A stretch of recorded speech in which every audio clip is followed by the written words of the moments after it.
शानदार जानदार जबरदस्त जिंदाबाद है।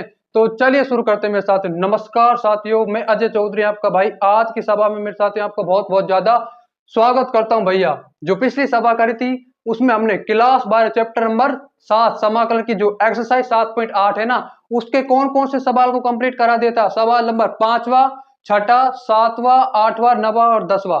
तो आज की सभा में हम सवाल नंबर 11वां, 12वां, 13वां, 14वां और 15वां इन सारे के सारे सवालों को कंप्लीट करेंगे बड़े ही आसान और शानदार और जानदार तरीके से मेरे साथियों। तो चलिए शुरू कर लेते हैं। अपना ध्यान फालतू बकवास इधर उधर की जगहों से हटाकर केवल और केवल इस बोर्ड पर हमें केंद्रित करना है। तो सवाल नंबर 11वां क्या है मेरे भाइयों?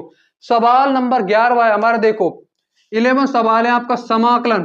अरे कौन भाई? इंटीग्रेशन, इंटीग्रेशन साइन समाकलन 2-3, यानी कि आपको लिमिट दी गई है 2-3 dx डिवाइड में एक्स स्क्वायर माइनस में 1। समाकलन की द्वितीय आधारभूत प्रमेय तो हम सभी जानते ही हैं। क्या होती है समाकलन की द्वितीय आधारभूत प्रमेय? कोई आपका क्लोज इंटरवल है भाई, कोई क्लोज इंटरवल है, इस पर आपका एक संतत फलन कोई परिभाषित है। कौन सा फलन परिभाषित है? वो संतत फलन ये वाला, देखो ए से बी। संतत फलन का मतलब क्या है? जिसका ग्राफ बिना कलम उठाए आप बना सकते हो, या फिर किसी बिंदु पर उस फलन का मान फलन की बाईं सीमा या दाईं सीमा के तुल्य होता है। यही आपका कंटिन्यूअस फंक्शन होता है, संतत फलन होता है मेरे साथियों। ग्राफ बिना कहीं बिना बिना किसी इंटरप्शन के, बिना किसी रुकावट के आपका ग्राफ बनता हो, वही आपका संतत फलन है। अब देखें ए से b f x t x, ये आपका कोई फलन परिभाषित है। क्या है द्वितीय आधारभूत में? मान लेते हैं इस एफ एक्स का जो आपका समाकलज है ना, एंटी डेरिवेटिव है, वो है भाई एफ एक्स। क्या है वो? इसका एंटी डेरिवेटिव वो है एफ एक्स। अब इसकी द्वितीय आधारभूत में क्या बन जाएगी?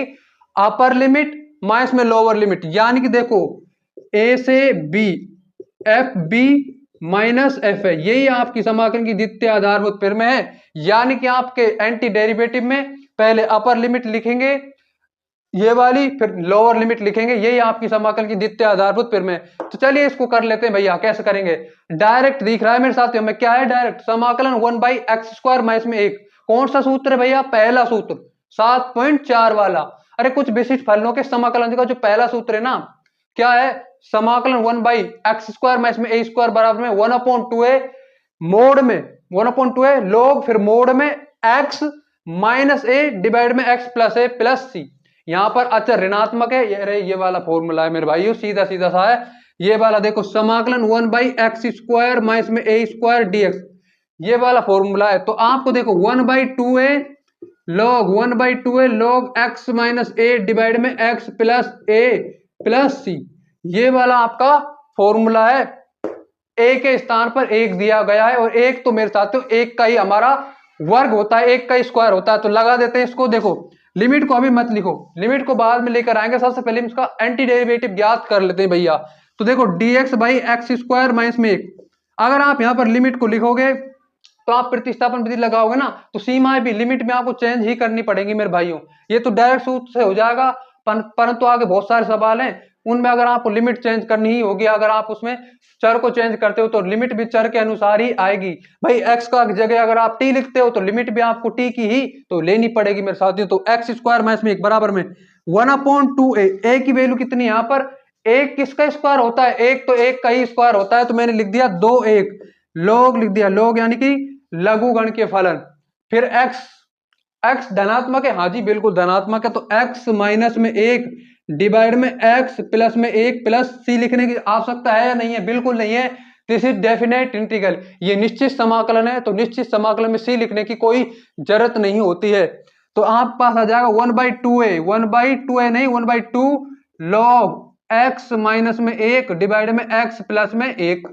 अब मेरे साथ ये आपका क्या है?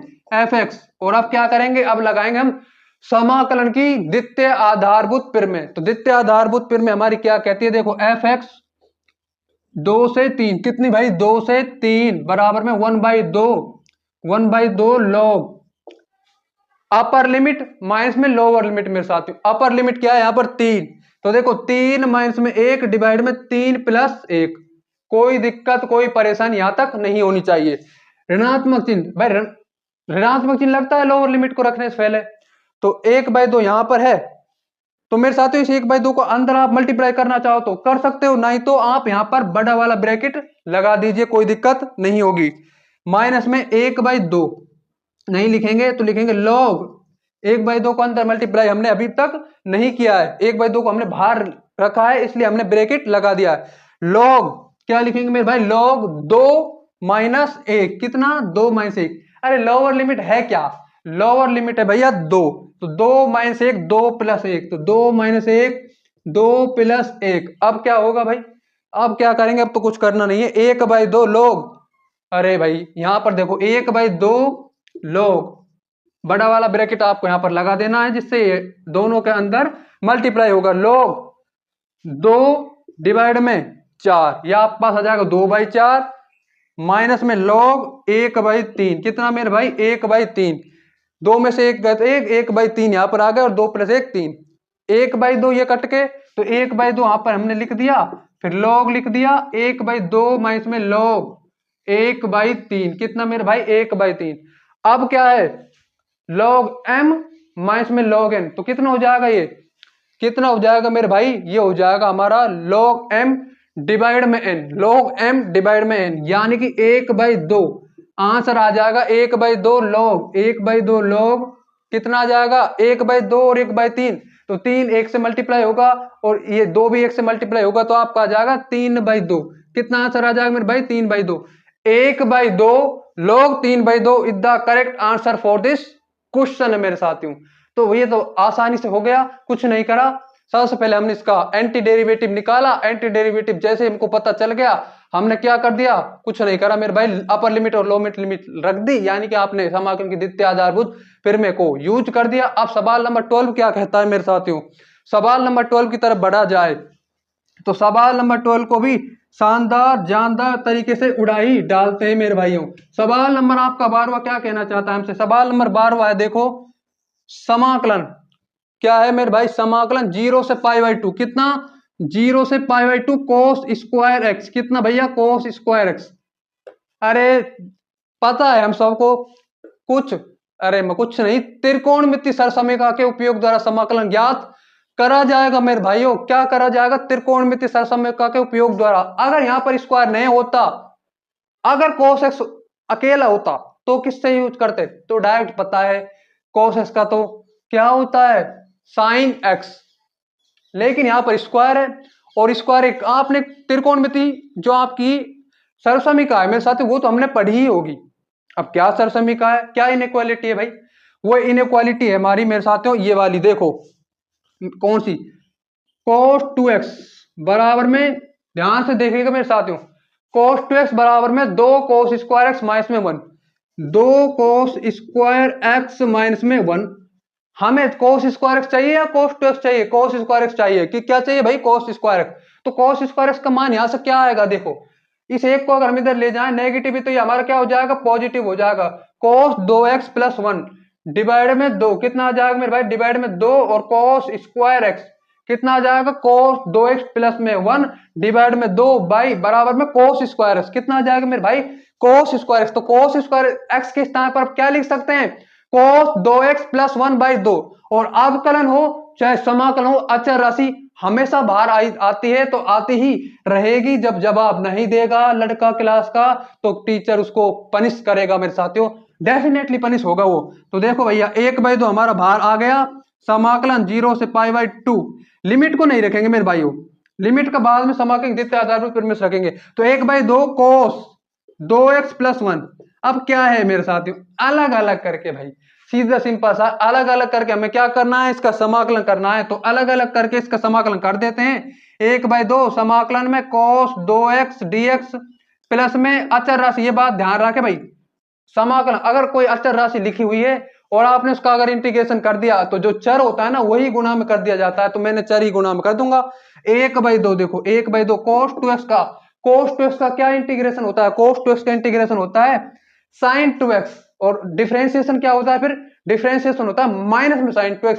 यही तो अंतर है मेरे भाई कि ये एक दूसरे के रिवर्स प्रोसेस है, उल्टी क्या है प्रक्रिया है, क्या प्रक्रिया है मेरे भाई उल्टी प्रक्रिया। तो देखो cos 2x का कितना आ जाएगा sin 2x, अब क्या करेंगे भाई sin 2x, कौन यहाँ पर एक्स है या डबल टाइम एंगल है? डबल टाइम एंगल है। तो 2x के स्थान पर 2x का डेरिवेटिव क्या होगा? 2x का डेरिवेटिव होगा 2। तो इस डेरिवेटिव का क्या करेंगे हम? डिवाइड कर देंगे। यही आपका इसका आ जाएगा एंटी डेरिवेटिव। तो sin 2x डिवाइड में 2 आ गया एंटी डेरिवेटिव। अब प्लस चिन्ह, कौन सा चिन्ह? प्लस चिन्ह। x हमने यहाँ पर लिख दिया मेरे साथियों। अरे अचर राशि जब अकेली आ जाती है तो उसका समाकलन कैसे किया जाता है? चर गुणा कर दिया जाता है। चर यहाँ पर क्या है? x। तो x हमने लिख दिया। तो ये हो जाएगा आपका, देखो यहाँ पर इधर तरफ देखते हैं मेरे साथियों, sin 2x डिवाइड में 4, sin 2x डिवाइड में 4 प्लस में x/2। कितना मेरे भाई? प्लस में x/2। तो ये है आपका fx। क्या है ये मेरे भाई? fx। अब क्या करना है मेरे साथियों? देखो fx बराबर में sin 2x डिवाइड में 4 प्लस में x/2 समाकलन की द्वितीय आधारभूत प्रमेय। कौन सी प्रमेय लगेगी अब? समाकलन की द्वितीय आधारभूत प्रमेय। तो fx की वैल्यू कितनी आ जाएगी? 0 से π/2 है ना। अपर लिमिट क्या है? अपर लिमिट तो आपकी π/2 है और लोअर लिमिट आपकी क्या है? लोअर लिमिट आपकी है 0। तो मेरे भाइयों देखो वैल्यू रखते जाओ और आंसर मिलता जाएगा आंसर आपको। तो sin 2x, तो देखो sin 2 π/2, sin 2 इंटू π/2 डिवाइड में 4 आपका प्लस में यहां पर भी x के स्थान पर क्या लिखेंगे? π/2। तो कितना हो जाएगा आपका? π/4 हो जाएगा मेरे भाई। अब क्या करेंगे? ऋणात्मक चिन्ह क्या लगाएंगे? ऋणात्मक चिन्ह मेरे साथियों क्या लगेगा मेरे भाई? ऋणात्मक चिन्ह यहां पर लिखेंगे। देखो ऊपर करना पड़ेगा मेरे साथियों ऋणात्मक चिन्ह। अरे fx 0 से π/2 कितना मेरे भाई? 0 से π/2 sin 2 π/2 डिवाइड में 4 प्लस में कितना हो जाएगा? ये हो जाएगा π/4। फिर ऋणात्मक चिन्ह कितना मेरे भाई? ऋणात्मक चिन्ह देखिए sin 2, जहां पर भी x है ना वहां पर लोअर लिमिट क्या है हमारी? 0। उसको क्या करेंगे? पुट अप करते चले जाएंगे। तो 0/4 प्लस में 0/4, 0/4 प्लस में 0/4 कोई मतलब ही नहीं है। sin 0 की वैल्यू 0 आएगी। sin 0 को जिससे गुणा करोगे 0 ही बन जाता है मेरे साथियों। जैसे आप किसी गलत लोगों के संगत में रहोगे तो आप भी वैसे वैसे स्लोली स्लोली वैसी संगत में बदलते चले जाओगे मेरे साथियों। तो बैड कंपनी को त्यागो, अवॉइड बैड कंपनी मेरे साथियों। देखो sin 2 इंटू 0/4 प्लस में 0/4, 2 से 2 यहां पर कैंसिल खत्म हो गया। क्या बचेगा आपका? sin पाई। कितना मेरे भाई? sin π/4 प्लस में π/4 फिर प्लस चिन्ह है ऋणात्मक चिन्ह है? ऋणात्मक साइन। कौन सा साइन? लोअर लिमिट वाला। और sin 0 की वैल्यू 0 होती है और 0/4, 0/4 यानी कि 0 ही हो जाएगा मेरे साथियों। तो ये 12 टोटल पद आपका 0 हो जाएगा। sin पाई की वैल्यू कितनी होती है मेरे साथियों? साइन cos पाई की तो -1 होती है लेकिन sin पाई की 0 होती है। sin पाई या पाई के गुणजों पर क्या होता है? आपका 0 हो जाता है मेरे साथियों साइन। तो आपका देखो ये आपका कितना हो जाएगा? ये आपका हो जाएगा मेरे भाई 0, ये वाला पद भी 0। फिर क्या बचेगा आपके पास? केवल और केवल π/4। तो आपका इसका आंसर आएगा ना, वो आएगा मेरे साथियों π/4। तो इसका आंसर आपको ध्यान रखना है, π/4 आएगा। कैसे निकालेंगे? कुछ पहले तो हम त्रिकोणमिति सरसमीका के उपयोग द्वारा क्या निकाल लेंगे? इसका एंटी डेरिवेटिव निकाल लेंगे। एंटी डेरिवेटिव निकालने के पश्चात उसका क्या कर देंगे? अपर लिमिट और लोअर लिमिट लगा देंगे, यानी कि समाकलन द्वितीय आधारभूत प्रमेय लगा देंगे और आपका सेकंड ऑर्डर थ्योरम लग जाएगी मेरे साथियों। अब क्या करते हैं? देखो सवाल नंबर 13 की तरफ मूव कर लिया जाए। सवाल नंबर 13 को करने से पहले ये ऐसे भी तो हो सकता है ना यार, 0 से π/2 sin स्क्वायर एक्स हो सकता है या नहीं हो सकता है? 100% हो सकता है। और क्या करेंगे फिर? 1 माइनस में cos 2x/2 ये वाली सरसमीका लग जाएगी। इस sin स्क्वायर के स्थान पर 1 माइनस में cos 2x/2 आएगा। कहां से आएगा? यहां से आएगा मेरे भाई। कहां से आएगा? देखो यहां से आएगा। वो किधर से आएगा? इधर से आएगा। देखो आपका cos 2x की 4 सरसमीक होती है। कौन कौन सी 4 होती है? एक होती है cos स्क्वायर एक्स माइनस में sin स्क्वायर एक्स, और दूसरी कौन सी होती है? 2 cos स्क्वायर एक्स माइनस में 1। तीसरी क्या होती है? 1 माइनस में 2 sin स्क्वायर एक्स, और चौथी होती है मेरे साथियों 1 माइनस में tan स्क्वायर एक्स डिवाइड में 1 प्लस में tan स्क्वायर एक्स। तो देखो cos 2x की क्या आ जाएगी? आपको वो देखनी, वो वाली सरसमीका लेनी है मेरे साथियों जिसमें केवल और केवल साइन हो। तो 1 माइनस में 2 sin स्क्वायर एक्स यही है जिसमें केवल और केवल साइन होता है। तो 1 माइनस में 2 sin स्क्वायर एक्स कितना आ जाएगा? cos 2x बराबर में 1 माइनस में 2 sin स्क्वायर एक्स। तो भैया cos 2x, अब देखो इसको इधर लाएं क्योंकि ये धनात्मक है, साइन स्क्वायर एक्स धनात्मक है पर तो वहां पर ऋणात्मक है, तो इसको हमने इधर लेकर आए 2 साइन स्क्वायर एक्स बराबर में 1 माइनस में cos 2x। कितना आ जाएगा भाई 1 माइनस में cos 2x। अब क्या करेंगे, 2 का डिवाइड कर देंगे क्योंकि आपको यहाँ पर 2 की कोई भी नीड नहीं है, तो 1 माइनस में cos 2x बाई 2, तो साइन स्क्वायर एक्स बराबर में 1 माइनस में cos 2x बाई 2 आपको इसके स्थान पर लिखना है। आगे इसी का प्रोसेस हो जाएगा मेरे साथियों। तो अब सवाल नंबर 13 की तरफ बढ़ लिया जाए। सवाल नंबर 13 हमारा क्या कहता है आज का, वो कहता है मेरे भाई, अच्छा सवाल है भैया, शानदार जानदार जबरदस्त क्वेश्चन है। क्या कहता है सवाल नंबर 13, ये कहता है देखो समाकलन x dx x square plus 1 x dx x square plus 1। आ जाइए मेरे साथ, इसका इंटीग्रेशन कैसे करोगे, x स्क्वायर 1 प्लस में x की power 6 dx। How to integrate it, कैसे करेंगे समाकलन मेरे साथ, कुछ भी ना है, कुछ भी ना है। देखो एक्स स्क्वायर किसका डेरिवेटिव है, सॉरी एक्स स्क्वायर किसका डेरिवेटिव है, न्यूमरेटर में जो आपको एक्स स्क्वायर दिया हुआ है वो किसका डेरिवेटिव है मेरे भाई, तो ये जो न्यूमरेटर में एक्स स्क्वायर दिया हुआ है ना, ये हमारा डेरिवेटिव है एक्स की पावर 3 का। लेकिन मुझे तो कहीं भी समाकल्य में इंटीग्रेंड में कहीं भी आपको एक्स की पावर 3 नहीं दिख रहा है, नहीं दिख रहा है ना, कोई बात नहीं, अभी निकाल लेते हैं कैसे दिखेगा। अरे कहाँ है, बना सकते हो ना, एक्स पावर 6 को एक्स पावर 3 का होल स्क्वायर लिखा जा सकता है मेरे साथियों। तो लिखते हैं एक्स स्क्वायर भाई, एक्स स्क्वायर 1 प्लस में एक्स की पावर 3 का स्क्वायर डीएक्स। अब तो कुछ है ही ना है, एक्स की पावर 3 को क्या मानेंगे, एक्स की पावर 3 को हम प्रतिस्थापित करेंगे, सब्स्टिट्यूट करेंगे भाई, क्या करेंगे, सब्स्टिट्यूट करेंगे। अब कुछ ना है, इसका डेरिवेटिव निकालना है आपको, निकाल लेते हैं, differentiate with respect to x, तो 3x स्क्वायर बराबर में d t by d x, 3x square बराबर में d t by d x, x square d x बराबर एक्स स्क्वायर डीएक्स बराबर में डी टी बाई कितना हो जाएगा भाई 3, एक्स स्क्वायर डीएक्स बराबर में डी टी बाई 3। अरे भाई क्या आचार में आपको 1/3 की जरूरत है, 100% नॉट, बिल्कुल भी जरूरत नहीं है, कोई परसेंट भी जरूरत नहीं है। तो देखो 1/3 हमारा बाहर आ जाएगा और एक्स स्क्वायर डीएक्स के स्थान पर हमारा डी टी आ जाएगा, और जहां पर भी एक्स पावर 3 है वहां पर आपका क्या आ जाएगा टी, तो टी स्क्वायर। हम में से हर कोई यार, हम में से हर कोई 1/1 प्लस में टी स्क्वायर का इंटीग्रेशन नहीं जानता है, हम में से हर कोई जानता है 1/a tan inverse t by a कितना है 1, तो आ जाएगा 1/3, कितना आ जाएगा मेरे भाई 1/3 1/a tan inverse t by a, तो टी ही आ जाएगा। और आप सी लिखना चाहो तो सी तो यहां पर लिखेंगे क्योंकि ये आपका अनिश्चित समाकलन है, इनडेफिनेट इंटीग्रल है, तो 1/3 कितना आ जाएगा मेरे भाई 1/3 tan इनवर्स। टी आपने किसके स्थान पर माना है मेरे साथियों, टी हमने माना है मेरे भाई एक्स की पावर 3 के स्थान पर, तो मैंने एक्स की पावर 3 प्लस सी लिख दिया, 1/3 tan इनवर्स एक्स की पावर 3। कुछ इसी तरह इसमें होना है, कुछ इसी तरह से इसमें भी करना होगा मेरे साथियों, क्योंकि यहां पर आपको x दिया हुआ है और ये एक्स स्क्वायर का ही डेरिवेटिव है, तो मैं लिमिट है 2 से 3 एक्स डीएक्स डिवाइड में एक्स स्क्वायर प्लस 1। तो मेरे भाइयों और मेरे साथियों अब मैं कैसे करेंगे इसका, केवल और केवल डेरिवेटिव निकाल लेंगे। पहले क्या निकालेंगे, एंटी डेरिवेटिव यानी समाकलन, और समाकलन निकालने के पश्चात हमें पता ही है, क्या पता है रे, समाकलन की द्वितीय आधारभूत प्रमेय। क्या पता है मेरे भाई समाकलन की द्वितीय आधारभूत प्रमेय, तो देखिए x d x x square plus में 1, एक्स स्क्वायर प्लस में 1 को मैं कुछ मान लेता हूं, मैंने टी माना, तो 2x बराबर में d t by d x, तो 2x, अब 2 की हमें कोई नीड नहीं है क्योंकि न्यूमरेटर में केवल x है, तो 2 को कहां पर ले जाएंगे डिवाइड में, तो x dx बराबर में dt बाई 2।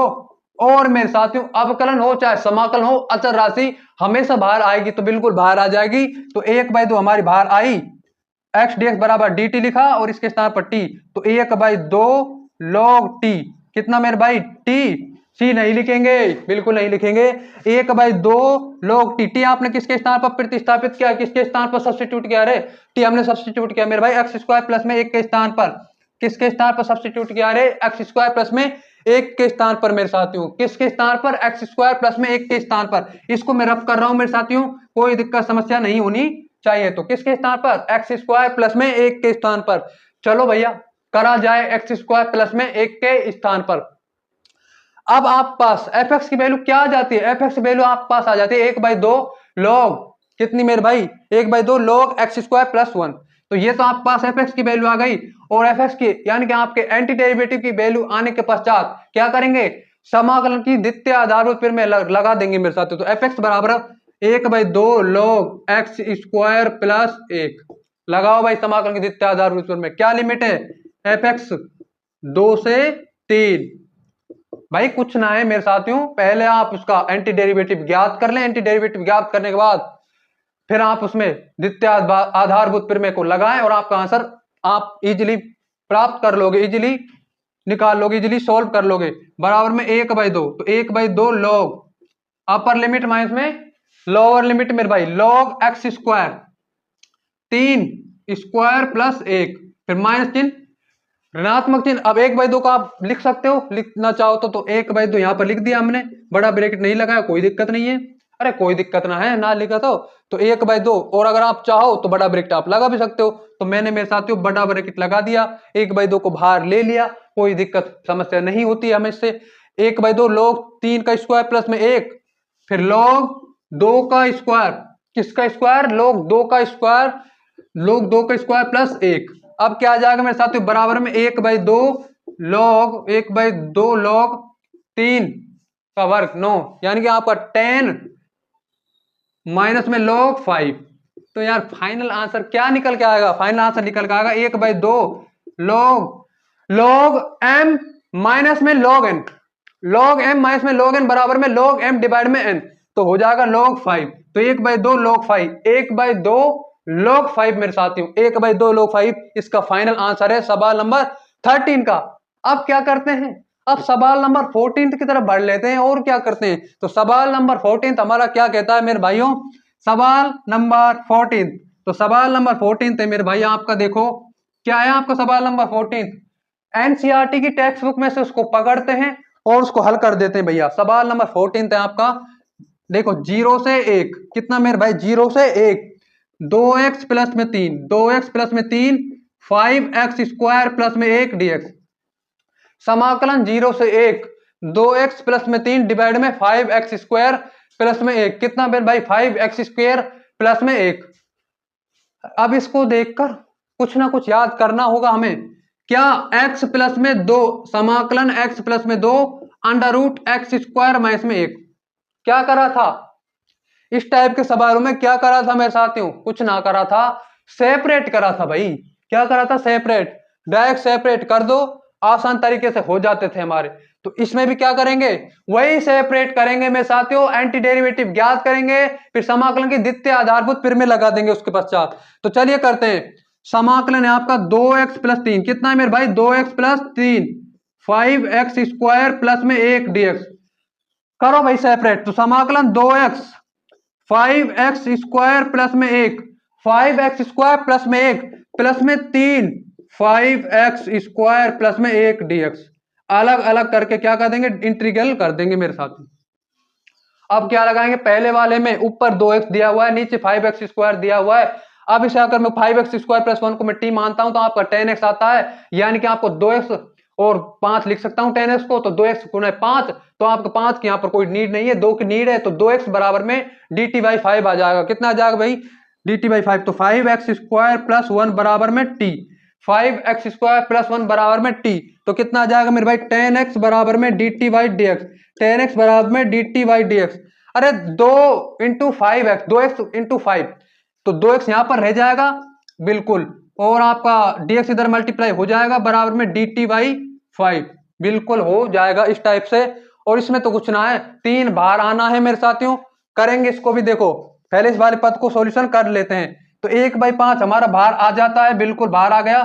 थोड़ा सा बड़ा लिखते हैं मेरे साथियों, लार्ज डिजिट को। तो 1/5 हमारा भाई बाहर आ गया। 2x और dx के स्थान पर आपने dt लिख दिया है, और 5x स्क्वायर प्लस 1 के स्थान पर तो आपको t पता ही है। यहां पर क्या करेंगे मेरे साथ? आपको पता होगा समाकलन 1/x स्क्वायर प्लस में a स्क्वायर, जो भी आपके 6 फॉर्मूले ना 7 में 4 के, उनमें से एक लगना है। परंतु उनमें लगने की एक कंडीशन क्या है कि एक्स स्क्वायर का आपका जो गुणांक है ना, एक्स स्क्वायर का आपका मल्टीपल है, वो केवल और केवल 1 होना चाहिए। लेकिन यहाँ पर एक्स स्क्वायर का मल्टीपल कितना है? एक्स स्क्वायर का मल्टीपल है मेरे भाई 5। तो 5 क्या है? 5 को आप एलसीएम बाहर निकाल लो, कॉमन ले लो। तो मैं 5 को कॉमन ले लेता हूं, यहाँ पर 3 अचर से बाहर आएगा, 5 को मैंने कॉमन लिया, 1/x स्क्वायर प्लस में 1, और ये कितना बार हो जाएगा? 1/√5 का स्क्वायर। अब तो कुछ है ही ना है मेरे साथियों, अब तो सूत्र बन जाएगा आपका, कौन सा सूत्र बन जाएगा, हमारा सूत्र बन जाएगा समाकलन 1/x² प्लस में a² बराबर में 1/a tan inverse x by a plus c. कितना, सी लिखने की कोई जरूरत नहीं है, डेफिनेट इंटीग्रल है। तो 1/5 1/x 1/x का समाकलन हम में से हर कोई जानता है क्या होता है 1/x का समाकलन। तो 1/x का समाकलन होता है log मोड में t। कितना मेरे भाई, log मोड में t। तो कितना आ जाएगा 1/5 log t आपने किसके स्थान पर सब्स्टिट्यूट किया, अरे 5x² प्लस 1 के, तो 5x² प्लस 1। आप चाहो तो लिमिट को चेंज कर सकते हो, यहीं से लिमिट को आपको चेंज करते हुए चलना होगा मेरे भाई, यहीं से आपको लिमिट चेंज करते हुए चलना होगा, लेकिन यही तरीका ठीक रहेगा। प्लस में 3/5 प्लस में 3/5 कितना आ जाएगा, अरे 3/5 और आपका पता ये a 1/√5 कितना मेरे भाई √5 tan इनवर्स x बाई 1/√5, तो कितना मल्टीप्लाई हो जाएगा √5x, कितना आ जाएगा मेरे भाई √5x। अब तो कुछ है ही ना है, अब तो कुछ भी ना, देखो 1/5 log मोड में 5x² प्लस 1 प्लस में ये √5 जब ऊपर जाएगा ना तो ऊपर √5 और नीचे 5, कितना बचेगा, हाफ पावर बच जाएगी, यानी कि आपको बच जाएगा 3/√5। कितना बच जाएगा मेरे भाई 3/√5 tan इनवर्स, कितना मेरे साथी tan इनवर्स √5x, कितना मेरे भाई tan इनवर्स √5x। अब तो कुछ ना है, अपर लिमिट और लोअर लिमिट यानी कि समाकलन की द्वितीय आधारभूत प्रमेय हमको लगानी होगी। लगाते हैं मेरे भाई समाकलन की द्वितीय आधारभूत प्रमेय, इतने से स्पेस में देखिएगा बड़े ध्यान से। समाकलन की द्वितीय आधारभूत प्रमेय, तो f(x) बराबर में क्या है आपका 1/5 log 5x² प्लस में 1 प्लस में 3/√5, कितना मेरे भाई 3/√5 tan इनवर्स, कितना tan इनवर्स √5x, कितना मेरे भाई √5x। अरे रख दो यार, अपर लिमिट माइनस में लोअर लिमिट, क्या है अपर लिमिट 1, रखो भाई 1, तो मैं 1 रखता हूं बराबर में, देखो बराबर में 1/5 log 5 इंटू 1 का वर्ग 1 ही तो होता है, 1 का वर्ग 1 प्लस में 1 प्लस में 3/√5 मेरे भाई 3/√5, कितना 3/√5 tan इनवर्स, कितना आ जाएगा मेरे भाई tan इनवर्स √5 x के स्थान पर कितना है, x के स्थान पर है 1, तो x के स्थान पर हमने 1 मल्टीप्लाई कर दिया, कोई दिक्कत कोई परेशानी ना, यहां तक तो हमें नहीं आई। अब मेरे साथियों कहां पर करते हैं, स्पेस की कमी हो गई तो माइनस चिन्ह लगाएंगे, यहां पर लगाएंगे ऋणात्मक चिन्ह, क्या लगाएंगे ऋणात्मक चिन्ह लगाएंगे मेरे भाइयों। तो देखो 1/5 क्या है लोअर लिमिट है हमारी 0, तो 1/5 log 5 इंटू 0 प्लस 1 प्लस में 3/√5, कितना मेरे भाई 3/√5 tan इनवर्स √5 इंटू 0, और tan 0 ही हो जाएगा, और ये आपका कितना हो जाएगा माइनस में log 1। मेरे साथ log 1 की वैल्यू कितनी होती है, log 1 की वैल्यू भी आपकी 0 ही होती है, तो आपका जो फाइनल आंसर निकल के आएगा ना वो आपका निकल के आएगा मेरे साथ, यहां पर देखिएगा आपका फाइनल आंसर में कहां पर लिख रहे हैं, हम यहां पर लिख रहे हैं, तो ये निकल के आएगा 1/5, कितना मेरे भाई 1/5 निकल के आ जाएगा, कितना आ जाएगा 1/5 निकल के आपका आ जाएगा, और आपका 1/5 देखिए वाले ये वाला आपका टर्म क्या है, 1/5 log 5 इंटू 1 5 हो जाएगा, और प्लस 1 जुड़ रहा है यानी कि आपको 6 हो जाएगा log 6 प्लस में 3/√5, कितना मेरे भाई 3/√5 tan इनवर्स, कितना भाई tan इनवर्स √5, कितना हो जाएगा tan इनवर्स √5, और आपका क्या है माइनस में 1/5, कितना मेरे भाई 1/5 log 1। अरे यार गुणांक इनका सेम है, 1/5 आपका बाहर आ जाएगा, जैसे 1/5 आपका बाहर आएगा क्या बचेगा, बाहर आने पर log m माइनस में, और log m minus 1 log m divide में n हो जाती है, log m अपॉन में n हो जाती है, m की वैल्यू यहाँ पर कितनी है 6 और n की वैल्यू कितनी है 1, तो 6 में अगर आप 1 का डिवाइड करोगे तो यही आ जाएगा, इसको हटा दो फाइनल आंसर। तो मेरे भाई फाइनल आंसर जो आने वाला है वो ये है 1/5 log कितना 6 प्लस में 3/5 रूट tan इनवर्स, कितना मेरे भाई √tan इनवर्स।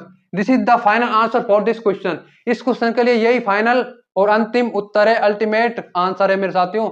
हमारा भी अल्टीमेट गोल है सफलता प्राप्त कर बहुत बड़ा एजुकेशन का शानदार जानदार एनडीए के लिए डेडिकेटेड मेरे साथियों प्लेटफॉर्म बनाना भैया। अब सवाल नंबर 15 क्या है हमारा, सवाल नंबर 15 है, देखो बड़ा आसान सा सवाल है 15, तो सवाल नंबर 15 हमारा क्या कहना चाहता है हमसे, सवाल नंबर 15 हमारा क्या कहना चाहता है मेरे भाई, तो सवाल नंबर 15 है, देखो फिर सवाल नंबर 15 है, देखो 0 से 1 लिमिट क्या दी हुई है, लिमिट दी हुई है 0 से 1, तो लिमिट दी हुई है 0 से 1 एक्स ई की power x square dx, x e की power x square dx, x e की पावर एक्स स्क्वायर डीएक्स। क्या करेंगे, हम लगाएंगे इसमें समाकलन की द्वितीय, सॉरी समाकलन से सबसे पहले लगाएंगे समाकलन, और यार एंटी डेरिवेटिव को ज्ञात करने के लिए क्या लगाएंगे, सब्स्टिट्यूशन मेथड लगाएंगे, प्रतिस्थापन विधि लगाएंगे। क्यों लगाएंगे भाई प्रतिस्थापन विधि, ऐसे तो बताओ क्यों लगाएंगे।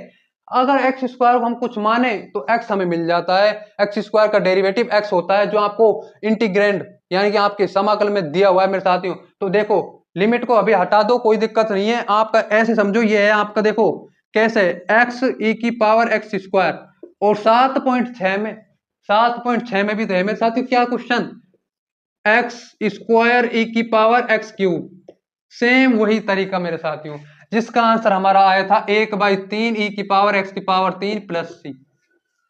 पर तो कोई दिक्कत ना है यहाँ तो एक्स ई की पावर एक्स स्क्वायर को हम क्या मानेंगे, एक्स स्क्वायर को हम टी मानेंगे। अब इसका डिफरेंशिएट विद रेस्पेक्ट टू करेंगे, यानी कि एक्स के सापेक्ष इसका अवकलज ज्ञात करेंगे। तो देखो 2x बराबर कितना आ जाएगा, 2x बराबर में dt बाई dx, 2x बराबर में dt बाई dx। तो दो की कोई नीड नहीं है, दो की बिल्कुल भी नीड नहीं है मेरे साथियों। तो x dx बराबर आपका कितना आ जाएगा, x dx बराबर आपका dt बाई 2 आ जाएगा। x dx के स्थान पर dt लिखेंगे, एक्स स्क्वायर के स्थान पर t लिखेंगे, और आपका दो अचर राशि हमेशा बाहर आई जाएगी, 1/2 बाहर आई बिल्कुल, x dx के स्थान पर dt और e की पावर t dt, e की पावर t dt।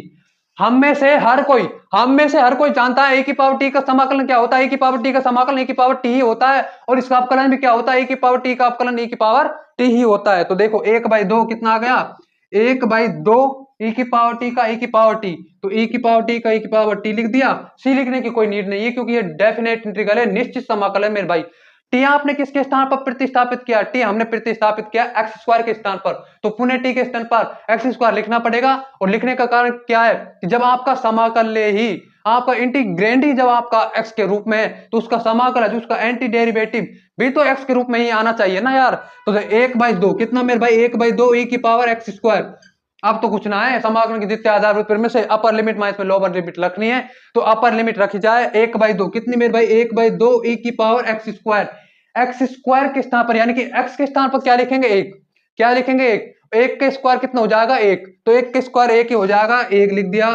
फिर हमने 1/2 को और अंदर मल्टीप्लाई करा, नहीं मेरे साथियों बड़ा वाला ब्रैकेट लगा दो, कोई दिक्कत समस्या नहीं आएगी, ब्रैकेट लगा दो केवल, आप यहां पर ब्रैकेट लगा दो, देखो e की पावर 1, कोई दिक्कत समस्या नहीं आई। ऋणात्मक चिन्ह भाई लोअर लिमिट से पहले, लोअर लिमिट से पहले ऋणात्मक चिन्ह तो लगता है, ऋणात्मक साइन ही तो लगता है। तो e की पावर कितना आ जाएगा मेरे भाई, e की power x square, x square जहां पर आपको एक्स स्क्वायर है इसमें एक्स है ना, इस एक्स के स्थान पर ही तो जीरो लिखना है, लोअर लिमिट तो हमने लिख दी e की पावर 0, और जीरो के स्क्वायर जीरो ही होता है, और जिसकी भी पावर, जिसकी भी आपकी पावर जीरो होती है ना, जिसकी भी घात जीरो होती है, वो क्या हो जाता है, आपको उसका वैल्यू 1 हो जाता है। तो आपकी वैल्यू क्या आएगी, 1/2 ब्रैकेट में e माइनस में 1, e की पावर इसकी वैल्यू 1 है, तो e, यही आपका करेक्ट आंसर है मेरे साथियों। क्या करेक्ट आंसर है, 1/2 ब्रैकेट में e माइनस 1। तो मेरे दोस्तों और मेरे साथियों आज के हमारे 15 सवाल हो जाते हैं मेरे दोस्तों और मेरे साथियों, क्या हो जाते हैं, आज के हमारे 15 सवाल कंप्लीट हो जाते हैं। तो मेरे भाइयों और मेरे साथियों आज की सभा से अगर आपको कुछ भी सीखने को मिला हो ना, कुछ भी सीखने को मिला हो, तो प्लीज इस सभा को लाइक कर लें, शेयर कर लें, और इस ज्ञानी मैथ्स फिजिक्स यूट्यूब चैनल को जरूर से जरूर सब्सक्राइब कर लें। Thanks for watching.